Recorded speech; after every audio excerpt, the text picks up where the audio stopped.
142వ దావీదు కీర్తన చదువుకుందాం. నేను ఎలుగెత్తి మొరలెడుచున్నాను, ఎలుగెత్తి యెహోవాను బ్రతిమాలుకొనుచున్నాను. బహు వినయముగా ఆయన సన్నిధిని నేను మొరపెట్టుచున్నాను.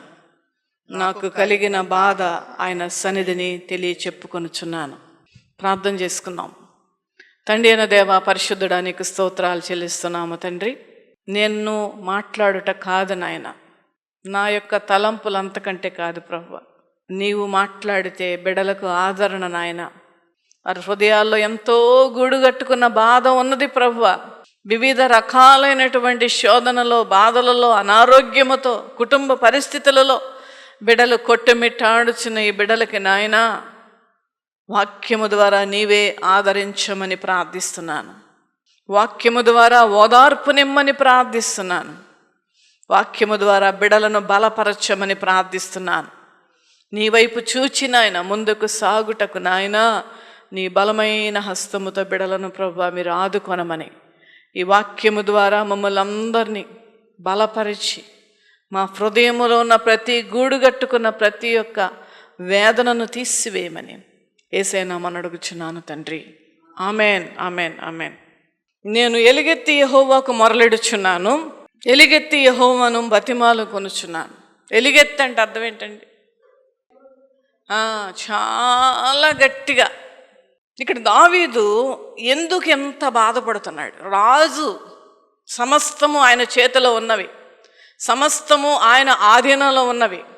రాజుగా ఉండి ఆ రాజ్యాన్ని పరిపాలిస్తూ ఏ విధమైనటువంటి కొదువు కానీ దావీదుకు లేదు. దావీదు అంటే చాలా ఆరోగ్యవంతుడు అంటండి.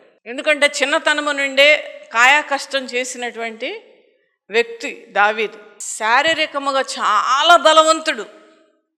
అయినప్పటికీ చిన్న పిల్లవాడి వల్ల ఎందుకు ఎలుగెత్తి ఏడుస్తూ ప్రార్థన చేస్తున్నాడు?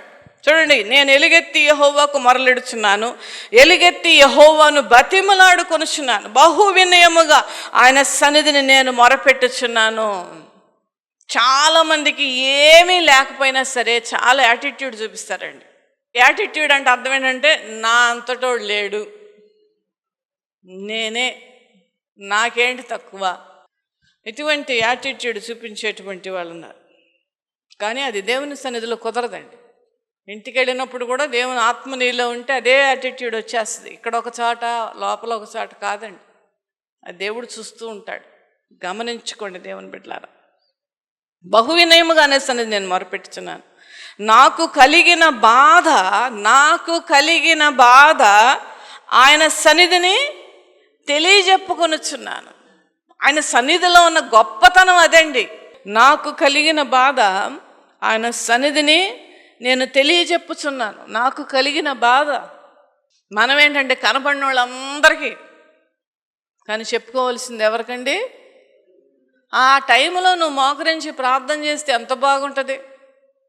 ఫోన్లు వచ్చినాయి కదా, ఎట్లా చేశాడు ఇదే. కనుక మనుష్యులకు చెప్పుకున్నట్టు వల్ల నువ్వేమీ పొందుకోలేవు. దేవునికి చెప్పుకుంటే నా బాధను, చూడండి దావీదు మహారాజు, నా బాధను నేను ఆయన సన్నిధిలో నేను తెలియజెప్పుచున్నాను. ఆయన సన్నిధిలో ఉన్న గొప్పతనం అది.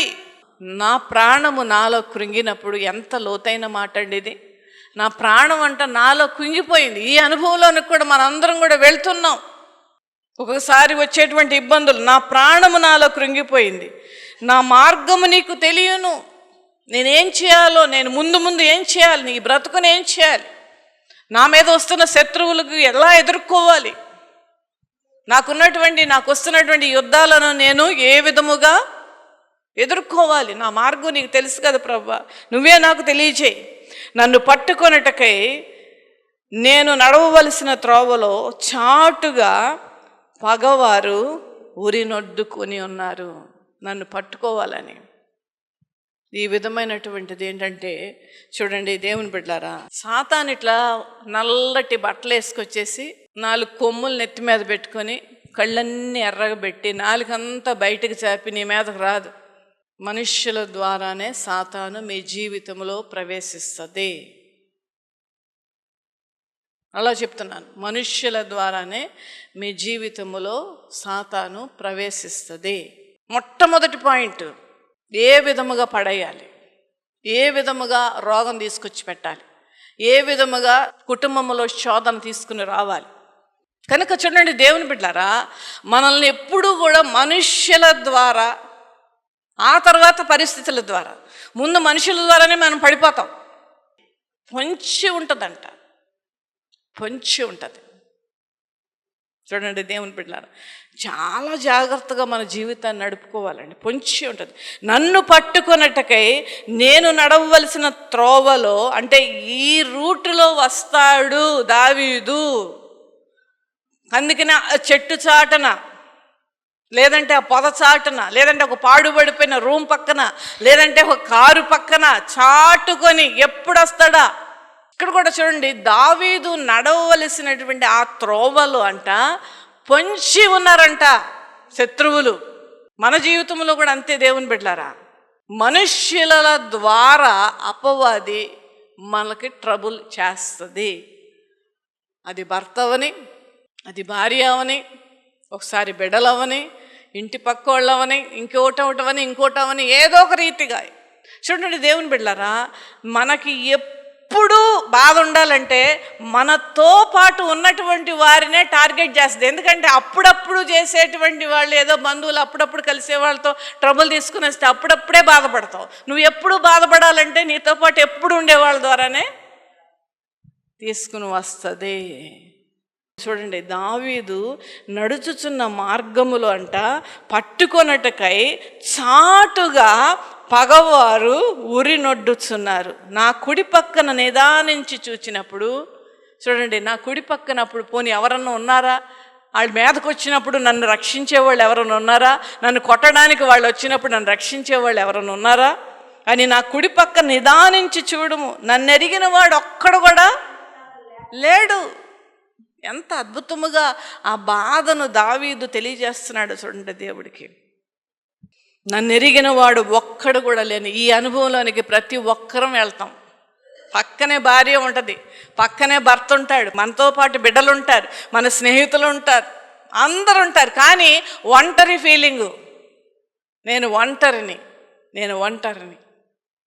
నా బాధను అర్థం చేసుకునే వాళ్ళు ఎవరు లేరు, నా హృదయాన్ని అర్థం చేసుకునే వాళ్ళు ఎవరు లేరు అనేటువంటి ఒంటరి ఫీలింగ్ ప్రతి ఒక్కరికి ఉంటుంది. ఉండటానికైతే లిస్టులు ఉంటాయి. 2 కొడుకులు, 2 కూతుర్లు, ఆ కొడుకులకు భార్యలు, ఆ కూతుర్లకు అల్లుళ్ళు, మనవ సంతానం బోళ్ళు అంతమంది ఉంటారు. కానీ సరిగ్గా అర్థం చేసుకునేటువంటి వాళ్ళు ఈ రోజుల్లో ఇదే పరిస్థితి ప్రతి కుటుంబంలో ఎదుర్కొంటూ ఉన్నారు. నన్ను ఎరిగిన వాడు ఎవ్వడు కూడా నాకు లేకపోతే ఆశ్రయమేది నాకు దొరకలేదు. ఎందుకు ఇంత వివరంగా దేవుడితో తెప్పుతున్నాడు దావీదంటే, అయ్యా నువ్వు ఆశ్రయ దుర్గమైన దేవుడు గనక నన్ను నువ్వు ఆదుకో. ఇంత చెప్పాలా దావీదు? ఇంత ప్రార్థన చేయాలి? ఇంత వివరంగా తా బాధను చెప్పుకోవాలా? చెప్పుకోవాలి. దేవుడికి అన్నీ తెలుసండి అని ఒక మాట అనేసి లల్లల్లా అనుకుని బ్రతుకు నడిపించేస్తా ఉంటారు. ఎప్పుడు కరుణిస్తాడంటే నీలోనే ఉంది. ఆయన ఎంత తొందరగా కరుణించాలంటే అంతగా ఆయనను బతిమలాడుకోవాలి. కుటుంబ ప్రార్థన తప్పనిసరిగా మీకు ఉండాలి. ఆశ్రయమేమి నాకు దొరకలేదు, నా ఎడల జాలి పడువాడు ఒక్కడు కూడా లేడు. ఒరిజినల్ జాలి, ఊరికి ఉత్తిత్తి జాలి కాదు. అవునంట కదా, అట్ట జరిగిందంట కదా. ఎంత లోతైన మాట అండి ఇది. మనం అనటం కాదండి. దావీదుకి బోళ్ళ మంది భార్యలు ఉన్నారు, బోళ్ళ మంది మంత్రులు ఉన్నారు, బోళ్ళ మంది పనివాళ్ళు ఉన్నారు. రాజ్యాన్ని ఏలుచున్నటువంటి రాజు పలుకుతున్నటువంటి మాట. నా గురించి జాలిపడేవాడు ఒక్కడు కూడా లేడు. యెహోవా నీకే నేను మొరపెట్టుచున్నాను. యెహోవా అసయ్యా, నా తండ్రి, నా ప్రభువా, నీకే నేను మొరపెడుతున్నానయ్యా. నా బాధంతా వివరంగా చెప్పానయ్యా. నేను ఈ రోజున పడుతున్నటువంటి ఈ వేదన నీకు తెలియజేస్తున్నానయ్యా.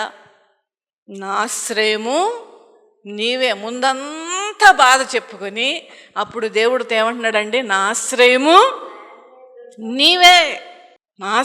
నీవే, సజీవులున్న భూమి మీద నా స్వాస్థ్యము నీవే అని నేను అనుకుంటుని. నేను చాలా కృంగి ఉన్నాను, నా మొర్రకు చెవియొగ్గుము. నేను చాలా కృంగిపోయానయ్యా. నా బలమంతా పోయింది బాధపడి. చూడండి, మటన్ బిర్యానీ తిన్నా మనస్సులో బాధ ఉంటే నీరసం ఉంటుంది. అనిపించారు ఇది ఎవరన్నా? లేదా టేబుల్ మీద అన్నీ ఉంటాయి, అన్ని వెరైటీస్, తినబుద్ధి అవ్వదు, వాళ్ళు తిన్నా అది ఒంటి పట్టదు, దానితోడు నీరసం. ఎందుకు వస్తుంది తెలుసా? హృదయంలో గూడు కట్టుకున్న బాధను బట్టి నేను చాలా కృంగి ఉన్నాను.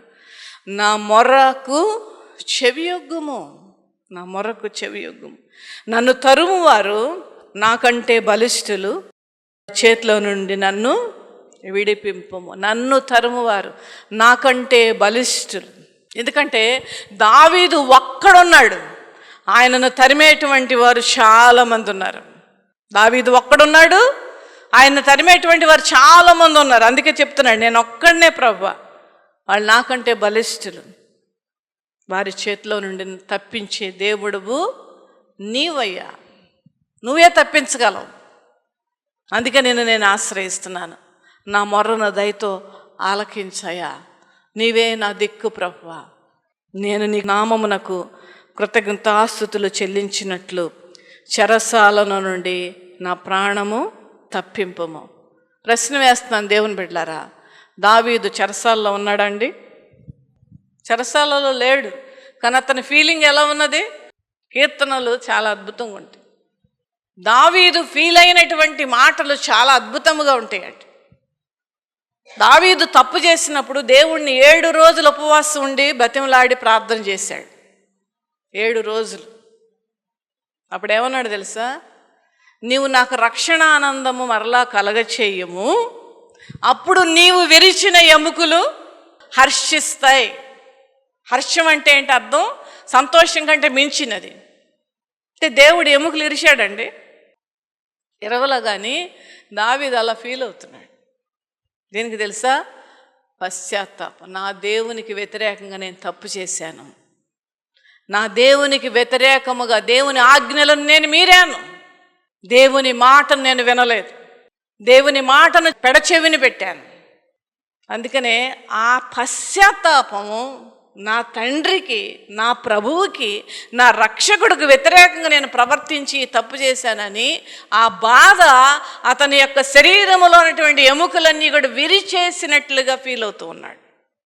ఇక్కడ కూడా చూడండి, చెరసాల నుండి నా ప్రాణము తప్పింపము. చెరసాలలో లేడు, కానీ దావీదు ఆ విధముగా బందీ అయిపోయినటువంటి విధానములో దావీదు యొక్క బాధ పీక్కి వెళ్ళిపోయింది. అందుకనే ఆ చెరసాలలో ఉన్నట్టు ఫీల్ అవుతూ ఉన్నాడు. చెరసాల నా ప్రాణం తప్పించుము, అప్పుడు నీవు నాకు మహోపకారము చేసి ఉండట చూచి. ఈ తప్పించినప్పుడు నువ్వు మహోపకారము చేసి ఉండట చూసి నీతిమంతులు నన్ను బట్టి అతిశయపడుదురు. నీతిమంతులు అంటే దేవుని వాక్యానుసారమైనటువంటి వారు, దేవుని భయం ఉన్నటువంటి వారు. అయితే ఇంత ప్రార్థన దావీదు ఎందుకు చేశాడు? ఎక్కడ చేశాడు? 142వ అధ్యాయం పైన చదవండి. గుహలో ఉన్నప్పుడు దావీదు చేసిన ప్రార్థన. దావీదు చేసిన ప్రార్థన దైవ ధ్యానము. ఇక్కడ ఆరాధనతో కూడిన ప్రార్థన. దైవ ధ్యానం అంటే ఏంటంటే ఆరాధన. ఎక్కడున్నాడు? గుహలో ఉన్నాడు. రాజు అయినటువంటి దావీదు గుహలో ఉండవలసిన పరిస్థితి ఎందుకు వచ్చింది? సౌలు దావీదును చంపాలని వెంటబడుతున్నాడు. ఒకసారి కాదు, ఎన్నో చోట్లకి దావీదు ఎక్కడికి వెళితే అక్కడికి ఆ సౌలుతో పాటు ఉన్నటువంటి సౌలు ప్రజలు చాలామంది కలిసి దావీదును చంపాలని ఎక్కడికి పడితే అక్కడికి వెళుతూ ఉన్నారు. అప్పుడు అదుల్లా అనండి ఆ మాట, అదుల్లా అనేటువంటి గుహలో దాక్కుని అడవి ప్రాంతానికి, కొండ ప్రాంతానికి వెళ్ళిపోయి అదుల్లా అనేటువంటి ఒక గుహలో దాక్కుని దేవుడితో మాట్లాడుతున్నాడు. మొదటి పాయింట్. రెండోది ఏంటి? దేవునికి బాధ చెప్పుకుంటున్నాడు. మూడో పాయింట్ ఏంటి? దేవుని యొక్క సహాయం అడుగుతూ ఉన్నాడు. పరుగులెట్టి మైళ్ళు కొండలెక్కి, అటెక్కి, ఇటెక్కి, చెట్టెక్కి, పుట్టెక్కి, కాళ్ళకు దెబ్బలు తగిలి కాళ్ళు అంత రక్తం కారుతూ ఉంది. పడుకుందాం కొద్దిసేపు అని అనుకోలే. దావీదులో ఉన్న గొప్పతనం అదే అండి. గుహలో ఉండి దేవునికి ప్రార్థన చేస్తూ ఆరాధన చేస్తూ ఉన్నాడు. ప్రార్థనతో కూడిన ఆరాధన. అదుల్లా అంటే అర్థం ఏంటండి? అదుల్లా అంటే అర్థం ఏంటంటే నీవే నా కేడము. ఏంటండి? నీవే నా కేడము, లేదంటే నా దాగు చోటు నీవే. అదుల్లా అంటే అర్థం. చూడండి ఎంత అద్భుతమైన ప్రణాళిక దేవునిది. నా దాగు చోటు నీవే. అదుల్లా అంటే అర్థం ఏంటంటే అది అనమాట. నాక్కున్నాడు అక్కడ. అదే మనం ఉండుంటే, నేను రాజును కదా, వాళ్ళని అటాచ్ చేద్దాం, వాళ్ళిద్దరం చంపితే మనం నలుగురిని చంపుతాం, వాళ్ళు 4 మాటలు అంటే మనం 10 మాటలు అంటాం, వాళ్ళు తిడితే మనం శాపనార్థాలు పెడదాం. మొన్న ఒక ఇంటికి వెళ్ళినప్పుడు, ఒక ఇల్లు కడతా ఉన్నప్పుడు ఆ ఇంటి పక్క ఇల్లు ప్రహరీ గోడ ఒదిగిపోయిందంట. పడిపోయింది. జనరల్గా జరుగుతూ ఉంటాయి ఇలాంటి, కొంచెం వీక్గా కట్టినప్పుడు జరుగుతాయి. అయితే ఆవిడ శాపనార్థాలంట. మొన్న కూడా ఆ మధ్య ఒక ఆమె, అమ్మ నీ దీపం ఆరిపోను అని తిట్టిందమ్మ నన్ను అని ఏడుస్తుంటే నేను అన్నా, అమ్మ ఆమె తిట్టినంత మాత్రం దీపం ఆరిపోమని నీ దీపం ఆరిపోదు. ఎప్పుడైతే దీపమైనటువంటి వెలుగైనటువంటి ఆ దేవుడు నీకుంటే నీ దీపం ఒకళ్ళు అన్నంత మాత్రం ఆరిపోదు. పెచ్చ మాటలు వాటిలోంచి బయటికి రండి. రైతు ఆచారాలు, పిచ్చి ప్రిన్సిపల్స్, వాటి నుండి బయటికి రండి. అయినా అలాంటి తిట్లు నేను అన్నాను. వెంటనే అన్నిరాలా అని అడిగాను నేను ప్రశ్న. కాదు, ప్రతి ఆదివారం బైబిల్ పట్టుకుని ముందెళ్ళి కూర్చుంటుందంట, పాటలు పాడద్దట, ప్రార్థనలు చేస్తుంది శుక్రవారం నాడు, అన్నీ ఉన్నాయి. అప్పుడు నేను వెంటనే ఆగిపోయి అలా మొహం చూశాను. ఎలా ఉంది మన సాక్ష్యం బయట? దేవుడు మందిరంలో మాత్రమే ఉండడు, ఎక్కడన్నా ఉంటాడు. అక్కడ చుట్టుపక్కల అందరూ అన్యులేనండి. ఆ వెళ్ళిన ప్రదేశంలో అందరూ కూడా అన్యులు.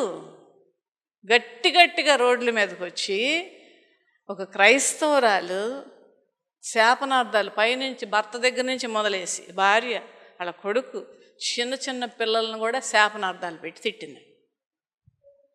ఏం సాక్ష్యం ఇస్తున్నామండి మనం? సొసైటీలో ఏం సాక్ష్యం ఇస్తున్నాం? ఇలాంటి వాక్యాలు చెప్తారనే మందిరం నిండట్లా. నిన్ను దీవిచ్చేస్తాడు, వచ్చే వారం కల్లా నీకు స్థలం వచ్చేస్తుంది, నీకు రావలసినటువంటి 3 లక్షల అప్పు ఇచ్చేస్తారు అని అలాంటి మాటలు చెప్తే ఈ పాటికి నిండిపోయి 2వ ఆరాధన పెట్టేదాన్ని నేను. కానీ దేవుని వాక్యాన్ని సూటిగా చెప్పటం నా బాధ్యత. పూసి మాట్లాడనండి నేను, ఎందుకంటే మీ అందరి ఆత్మలకు లెక్క చెప్పవలసింది నేను.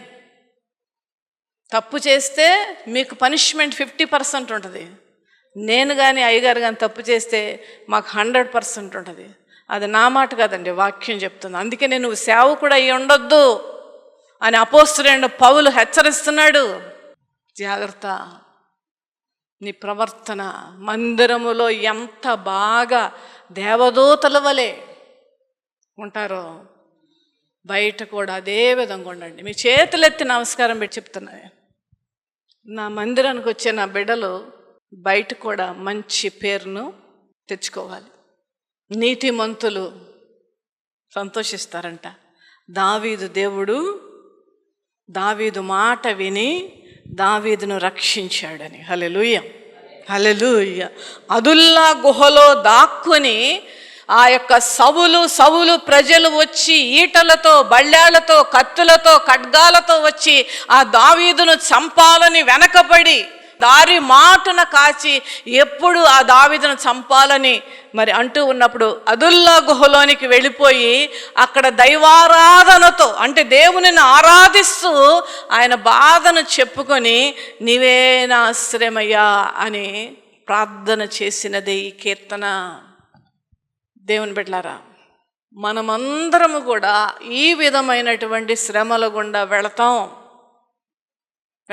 ఖచ్చితం. అదండి, నీ దుఃఖ దినములు సమాప్తమగును. ఎప్పుడు సమాప్తం అవుతాయి? మనం కళ్ళు మూసిన తర్వాత సమాప్తం అవుతాయి. ఇప్పుడేమి సమాప్తం అవ్వో, ఆ మాటలు నమ్మకండి ఎవరన్నా చెప్పినా. ఎందుకంటే ఇవాళ ఒకటి పోతే ఇంకోటి వస్తుంది. ఎందుకంటే అపవాది, చెప్పాను కదా సమయం కొద్దిగా ఉందని. కానీ ఒకటి గుర్తుపెట్టుకోండి, ప్రతి బాధల నుండి దేవుడు తప్పించేవాడు. హల్లెలూయా. నువ్వు ఎంత బాధపడుతుంటే అంత నీ పక్కన ఉంటాడు. నీకు 2 పిల్లలు ఉన్నప్పుడు, నీకు ఒక పిల్లకి జ్వరం వచ్చినప్పుడు ఈ పిల్లని తీసుకుని ఎత్తుకొని ముద్దులాడి ఈ చేస్తావా? నీకు బాగాలేని పిల్ల దగ్గర నువ్వు కూర్చుంటావా? తల్లులైనటువంటి వారికి బాగా తెలిసి మాట. అదే విధముగా దేవుడు కూడా నువ్వు ఎంత బాధలో ఉంటే అంతగా నిన్ను ఆదరిస్తాడు, అంతగా నీకు సాయం చేస్తాడు. నిన్ను విడిచిపెట్టక ఆయన నీ పక్కనే ఉండి ఒక ఆలోచన చెప్పి నిన్ను ఓదార్చి నిన్ను మరి ఆదరించి అక్కన చేర్చుకొని ఓదార్చేటువంటి దేవుడు. అందుకే ఆ పాట పాడించాను నేను. ఊరికనే పాడేయద్దు దేవుని పెట్టారా, పాటను అర్థం చేసుకుని పాడండి. మీకు ధైర్యం వస్తుంది, మీకు ఆదరణ వస్తుంది పాటలలో. నా దాగు చోటు నీవే అనేటువంటి ఆ ప్రదేశమున గదుల్లా గుహలోనికి వెళ్ళి, గుహలో ఏమన్నా బాగుంటుందండి? రాజండి, పట్టు పరుపులు. ఈ రోజుల్లో రాజులే బాగా ఉంటున్నారు, ఆ రోజుల్లో రాజులకి ఇంకా ఉంటుంది. ఆ మంచాలన్నీ బంగారమే అంట. వాళ్ళు పెద్ద మంచాలకి దిగుతున్నప్పుడు ఆ స్టూలు కూడా బంగారమే. దావీదు కూడా చాలా వైభవంగా ఉన్నటువంటి రాజు, కానీ ఎక్కడ ఎలాంటి బతుకైపోయింది? గుహలో ఏముంటుందండి? గుహలో ఏముంటుంది? చీకటి ఉంటుంది. గుహలో ఏముంటుంది? తిండి ఉండదు. గుహలో ఏముండదు? నీళ్లుండవు. అంతేకాదు విషసర్పాలు ఉంటాయి గుహల్లో, దాక్కుంటే అవి కూడా వెళ్ళి విషసర్పాలు ఉంటాయి, తేళ్ళు ఉంటాయి, మండ్రగబ్బలు ఉంటాయి, పిచ్చి వాసన వస్తూ ఉంటుంది, అక్కడ శుభ్రత ఉండదు. అటువంటి ప్రదేశములో ఉండి దేవుని వైపు చూస్తున్నాడు కష్టం వచ్చినప్పుడు. దేవుని వైపు చూస్తున్నాడు కష్టం వచ్చినప్పుడు, బాధను చెప్పుకుంటున్నాడు. కనుక దేవుని బిడ్డలారా, మన జీవితంలో కూడా ఒకటి తర్వాత ఒకటి వస్తానే ఉంటాయి. కానీ నా యొక్క విన్నపం ఏంటంటే, మీరు నిరుత్సాహపడద్దు, మీ విశ్వాసాన్ని మీరు కోల్పోవద్దు, ఆ బాధల్లో కొట్టుమిట్టాడద్దు. దేవుడికి అప్పచెప్పేసేయండి, మీరు సమాధానంగా ఉండండి, ప్రార్థన చేయండి, దేవునికి అప్పగించేసేయండి. మీ కష్టం, మీ బాధ ఆయన తీరుస్తాడు. క్రీస్తు బిడ్డగా నీవు బ్రతికితే నిన్ను ఆయన విడిచిపెట్టడం. కీర్తన గ్రంథం 32వ అధ్యాయం 7వ వచనమండి. నా దాగుచోటు నీవే, శ్రమలో నుండి నీవు నన్ను రక్షించదవు. నా దాగుచోటు నీవే, శ్రమలలో నుండి నీవు నన్ను రక్షించదవు. రక్షించటమే కాదు, విమోచన గానములతో నీవు నన్ను ఆవరించదవు. విమోచన గానం. విమోచన అంటే అర్థం ఏంటంటే విడుదల. విమోచన అంటే ఏంటి? విడుదల. నీవు ఏ కష్టములో ఉన్నావో దాని నుండి విడుదలనిస్తాడు. నువ్వు ఏ రోగముతో బాధపడుతున్నావో దాని నుండి విడుదలనిస్తాడు. నువ్వు ఏ నష్టములో ఉన్నావో దాని నుండి విడుదలనిస్తాడు. నువ్వు ఈ రోజున ఏ సమస్యతో బాధపడి కృంగిపోయి మరి అదుల్లా గుహలాంటి జీవితము నీలో ఒకవేళ ఉన్నప్పుడు దాని నుండి విడిపించగలిగిన దేవుడు ఉన్నాడు మనకి. హల్లెలూయా, హల్లెలూయా, ఉన్నాడు మనకి. కానీ దావీదు వలె కష్టం వచ్చినప్పుడు కృంగిపోకుండా, దావీదు వలె కష్టం వచ్చినప్పుడు ఏడవకుండా, దావీదు వలె మరి కష్టం వచ్చినప్పుడు, ఇబ్బంది వచ్చినప్పుడు, చావు నెత్తి మీదకి వచ్చినప్పుడు కృంగిపోకుండా, కంగారు పడకుండా దేవుని వైపు చూసి ఆయన బాధలన్నిటినీ దేవుడు తప్పించగలడని ఆయన తెలియజేసుకొని వివరంగా చెప్పి దైవారాధన ప్రార్థనతో నా ఆశ్రయము నీవే అయ్యా, కనుక నేను నిన్ను ఆశ్రయిస్తున్నాను, నీవే నా దిక్కు, నా దాగు చోటు నీవే. మహోన్నతుని చాటున నివసించువాడే, సర్వశక్తిని నీడన విశ్రమించువాడు, ఆయనే నా కోట, నేను నమ్ముకున్న నా దేవుడని నేను యెహోవాను గురించి చెప్పుచున్నాను. హల్లెలూయా. అనగలవా మనం ఆ మాట? మహోన్నతుని చాటును నివసించడం అంటే అర్థం ఏంటండి? కష్టం వచ్చినప్పుడు వెంటనే ఆయన చాటుకి వెళ్ళిపోవడమే. ఆయన చాటుకి వెళ్ళడం అంటే ఏంటి? Nothing but prayer. ఆయన చాటుకి వెళ్ళడం అంటే ఏంటంటే ఆయన దగ్గరికి వెళ్ళిపోయి మన బాధ అంతా ఆయన మీద వేసేయడమే. ఆయనే అంటున్నాడు, నీ భారం నా మీద వేయమని. నువ్వు వేయకుండా ఉంటే ఎట్లా? మహోన్నతుని చాటున నివసించువాడే, అంటే మన ఇబ్బందులలో, మన కష్టాలలో, మన రోగములలో మనము దేవుని ఆశ్రయించి ఆయనతో పాటు మనం ఉంటే అప్పుడు మనం విశ్రమిస్తాం. విశ్రమించడం అంటే అర్థం ఏంటి? రైల్వే స్టేషన్స్లో ఏమని రాసి ఉంటుంది? విశ్రాంతి గదులు అని రాసి ఉంటుంది కదండి. అంటే అర్థం ఏంటి? టేక్ రెస్ట్ అని అర్థం.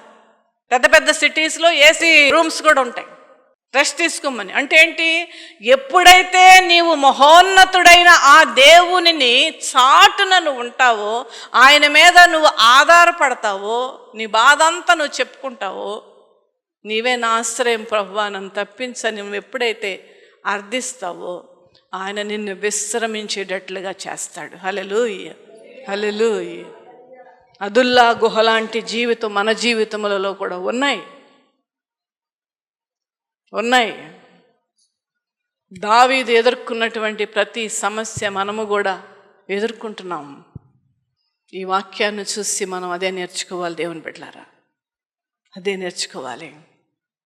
నీవే నా ఆశ్రయమయ్యా, నీవే నా దాగు చోటయ్యా, నీవే నా ఎత్తైన కోటయ్యా.